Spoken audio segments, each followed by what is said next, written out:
ಅಶೋಕ್ ಸುಂದರಿ ಎಂಬುದು ಹಿಂದೂ ಪುರಾಣಗಳಲ್ಲಿ ಉಲ್ಲೇಖವಾಗಿರುವ ದೇವಿ ಪಾತ್ರ. ಈಕೆ ಪರಮೇಶ್ವರ, ಶಿವ ಮತ್ತು ಪಾರ್ವತಿ ದೇವಿಯ ಪುತ್ರಿಯಾಗಿ ಪರಿಚಯವಾಗಿದ್ದಾಳೆ.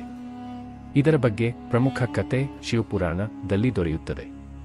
ಅಶೋಕ್ ಸುಂದರಿಯ ಕತೆ ತೀವ್ರವಾಗಿ ಭಕ್ತಿಗೆ ನುಗ್ಗಿರುವ ಹಾಗೂ ಶಕ್ತಿಯ ಪ್ರತೀಕವಾಗಿರುವ ಕಥೆಯಾಗಿದೆ. ಅಶೋಕ್ ಸುಂದರಿಯ ಜನನ. ಪಾರ್ವತಿ ದೇವಿ ಒಂದು ವೇಳೆ ಮಾನಸ ಸರೋವರದಲ್ಲಿ ವಿಶ್ರಾಂತಿ ಪಡೆಯುತ್ತಿದ್ದಾಗ ಅಪಾರ ಏಕಾಂತದಿಂದಾಗಿ ಬೇಸರಗೊಂಡು ತಮ್ಮ ನಾಳವನ್ನು ಶಕ್ತಿಯಿಂದ ರೂಪಿಸಿ ಒಂದು ಸುಂದರೆಯ ರೂಪದಲ್ಲಿ ಅವಳನ್ನು ಸೃಷ್ಟಿಸುತ್ತಾರೆ.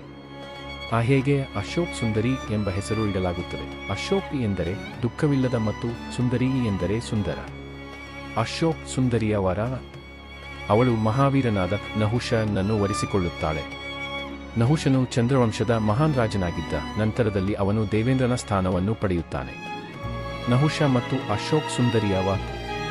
ನಹುಷನು ದೇವೇಂದ್ರನ ಸ್ಥಾನದಲ್ಲಿ ಅಹಂಕಾರದಿಂದ ತುಂಬಿಬಿಡುತ್ತಾನೆ ಮತ್ತು ತನ್ನ ಬುದ್ಧಿಯಿಂದ ಶಾಪಕ್ಕೊಳಗಾಗುತ್ತಾನೆ. ಇದರಿಂದಾಗಿ ಅಶೋಕ್ ಸುಂದರಿ ವಿಷಾದಕ್ಕೆ ಒಳಗಾಗುತ್ತಾಳೆ. ನಂತರ ಅವನು ಪುನಃ ಮಾನವ ರೂಪ ಪಡೆದು ತಮ್ಮ ಜೀವನವನ್ನು ಪೂರ್ಣಗೊಳಿಸುತ್ತಾನೆ. ಅಶೋಕ್ ಸುಂದರಿಯ ಮಹತ್ವ. ಅವಳು ಶಕ್ತಿ ತತ್ವದ ಪ್ರತಿರೂಪ.